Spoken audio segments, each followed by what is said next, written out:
आपको सीधा मेरठ ले चलते हैं, जहां पर योगी आदित्यनाथ की मौजूदगी है। प्रदेश सरकार ने भी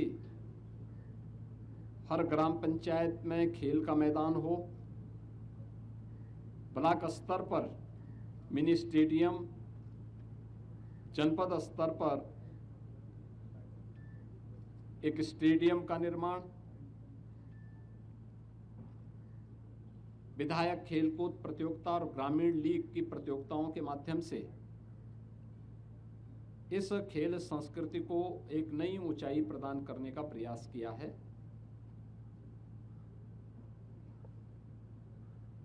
ये हमारा सौभाग्य है कि हॉकी के जादूगर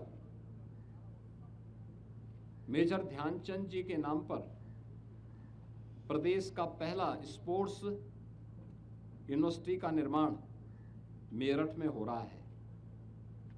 मेरठ क्रांति की धरा है। मेरठ ने स्वाधीनता आंदोलन में देश की आजादी के लिए एक नेतृत्व दिया था और मेरठ ने ही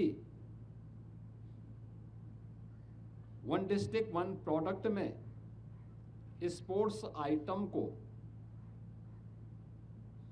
अपने जनपद का प्रोडक्ट भी बनाया।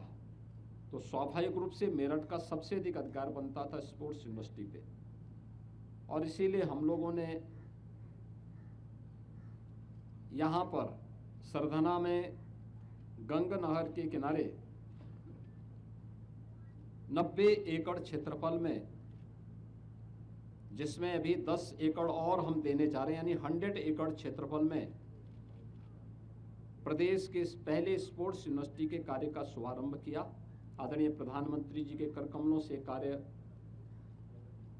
शुभारंभ हुआ था, जिसमें लगभग 250 करोड़ रुपए पहले चरण में सरकार ने इसके लिए स्वीकृत किए हैं और पहले चरण का कार्य यहाँ पर मार्च में संपन्न होगा।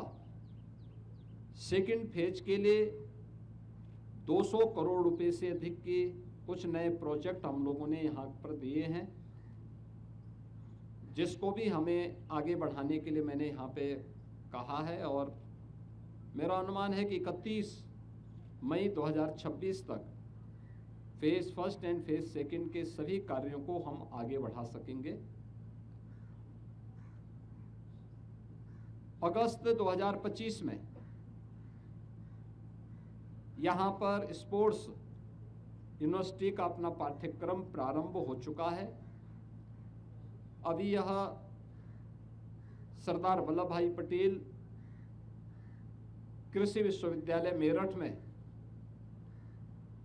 इस विश्वविद्यालय की क्लासेस चल रही हैं, लेकिन नए सत्र में यह विश्वविद्यालय अपने स्वयं के कैंपस में आ जाएगा। इसके उपरांत यहाँ पे 12 रूटीन के जो हमारे खेल हैं, उनके साथ ही जो परंपरागत अन्य खेल हैं ऐसे 6, उनको भी शामिल करते हुए 12 ऐसे अलग अलग विधाओं से जुड़े हुए स्पोर्ट्स को लेकर के यहाँ पे पाठ्यक्रम, डिप्लोमा, डिग्री और पोस्ट ग्रेजुएशन के जुड़े हुए पाठ्यक्रम और इस फील्ड से जुड़े हुए शोध के पाठ्यक्रम भी विश्वविद्यालय में प्रारंभ होंगे। हम लोगों का प्रयास है कि विश्वविद्यालय वर्ल्ड क्लास बने, भारत की खेल सामर्थ्य को वैश्विक मंच पर ले जाने के आदरणीय प्रधानमंत्री जी के विजन को आगे बढ़ाने के लिए अपना योगदान दे सके। और इसके लिए अभी से विश्वविद्यालय के सामने टारगेट भी दिया गया है, क्योंकि एक और केंद्र और राज्य सरकार खेल और खेल संस्कृति को तेजी के साथ आगे प्रोत्साहित कर रही है। विश्वविद्यालय को बहुत स्पष्ट निर्देशित किया गया है कि अच्छी फैकल्टी तैनात हो, पूर्व खिलाड़ियों को कोचेज के रूप में उनकी सेवाओं को यहां पर लिया जाए। एक नई खेल संस्कृति को हम बढ़ावा देने के लिए स्पोर्ट्स यूनिवर्सिटी का उपयोग कर सकें। एक और इस दिशा में प्रयास प्रारंभ हुआ है। दूसरा, विश्वविद्यालय को केंद्र बना करके हर एक कमिश्नरी में एक एक स्पोर्ट्स कॉलेज भी बने। इस दिशा में भी यह प्रयास सरकार के स्तर पर आगे बढ़ चुका है। पश्चिमी उत्तर प्रदेश में खेल के प्रति यहाँ के बालक और बालिकाओं में बहुत अच्छी रुचि है। अनेक ओलंपियन हमारे पश्चिमी उत्तर प्रदेश से देश के लिए मेडल जीतते हैं। उनकी प्रतिभा को देखते हुए, उनके उत्साह को देखते हुए हमारी सरकार ने यह भी तय किया है कि जो प्राइवेट खेल एकेडमी खेल के प्रोत्साहन के लिए कार्य करेंगे, उन प्राइवेट खेल एकेडमी को भी हम यहाँ पे खेल के उन एकेडमी को संचालित करने में भी राज्य सरकार अपना सहयोग करेगी। मेरा विश्वास है कि आने वाले समय में हॉकी के जादूगर मेजर ध्यानचंद के नाम पर बना यह राज्य विश्वविद्यालय खेल और खेल संस्कृति को आदरणीय प्रधानमंत्री जी के विजन के रूप में आगे बढ़ाने,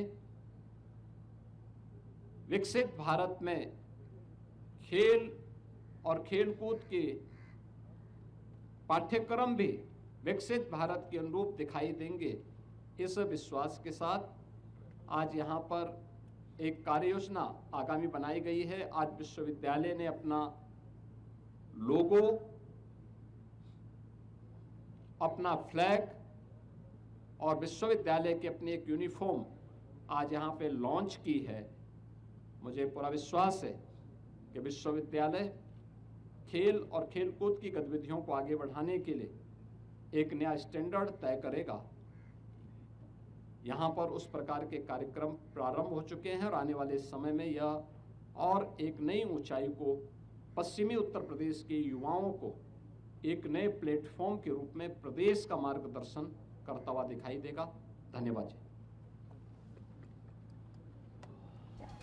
मेजर ध्यानचंद के नाम पर यूनिवर्सिटी का जो निर्माण हो रहा है, इस मौके पर योगी आदित्यनाथ पहुंचे हुए थे।